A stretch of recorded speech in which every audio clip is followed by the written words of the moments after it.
Komisi Pemilihan Umum menargetkan partisipasi pemilih di Pilkada Serentak 2024 sebesar 75%.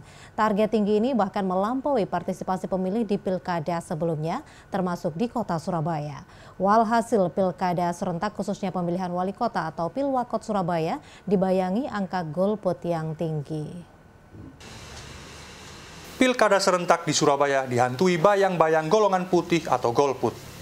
Dari data KPU, partisipasi pemilih di pemilihan wali kota Surabaya pada 2010 bahkan hanya mencapai 43,6%, menjadi salah satu yang terendah di Indonesia. Kemudian pada 2015, partisipasi pemilih naik meski hanya di angka 52,17%. 5 tahun berselang, pemilih yang datang ke TPS hanya 53% saja. Rendahnya angka partisipasi pemilih ini dianggap anomali oleh peneliti senior Surabaya Survey Center, Surokim. Menurutnya, logikanya, pemilihan wali kota atau pilwalkot memiliki kedekatan dengan warga kota atau pemilih. Namun justru dalam pemilihan wali kota, pemilih di Surabaya sangat rendah dibandingkan pemilihan presiden, legislatif, bahkan gubernur. Surokim mengungkapkan, ada beberapa faktor yang menjadi sebab. Selain soal tidak terjelaskannya visi dan misi kandidat, faktor lain adalah kejenuhan politik karena pemilih sudah melewati pemilu sebelumnya.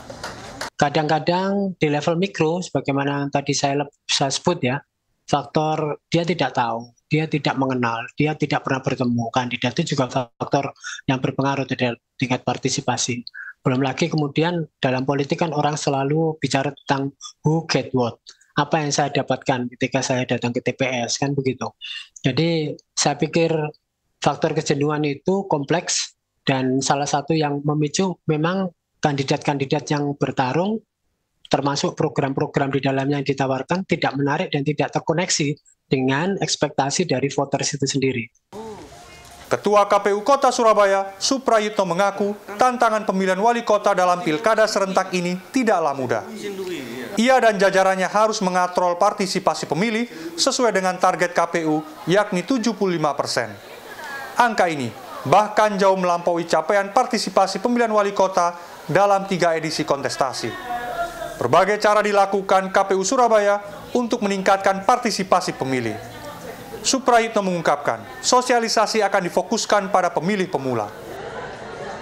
Kami juga menggulirkan sejumlah program, diantaranya KPU Goes to Campus, terus KPU Goes to School, di mana ini menyasar ceruk atau segmen pemilih pemula. Di sisi lain, kita juga menggandeng anak-anak muda sebagai relasi. Apa itu relasi? Yaitu relawan demokrasi, di mana mereka ini bisa menjadi agen informasi, penyampai pesan bahwasanya Pilkada Surabaya tahun 2024 dilaksanakan 27 November.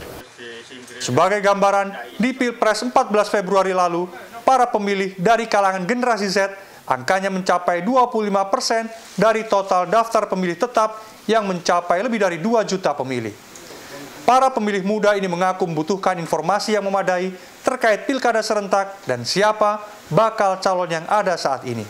Ya, seperti rekam jejak-jejaknya para gubernur selanjutnya, seperti apa aja yang sudah diperbuat, terus bermanfaat atau bukan buat masyarakatnya, baik atau enggak. Informasi yang dibutuhkan itu informasi tentang calon-calon yang akan dicoblos, dari latar belakangnya, dan perbuatan yang telah dilakukan. Lalu biasanya kita mencari tahu lewat televisi, media, orang tua yang sudah dapat pengalaman sebelumnya.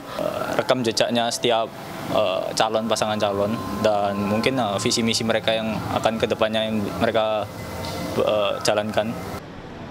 Peneliti senior Surabaya Survey Center, Surokim mengatakan, masyarakat urban yang relatif rasional dan kritis harus didekati dengan argumentasi yang kritis pula.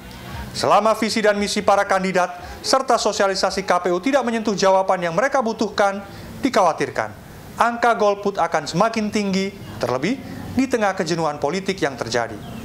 Miftah Farid, Andras Wicaksono, Surabaya, Jawa Timur.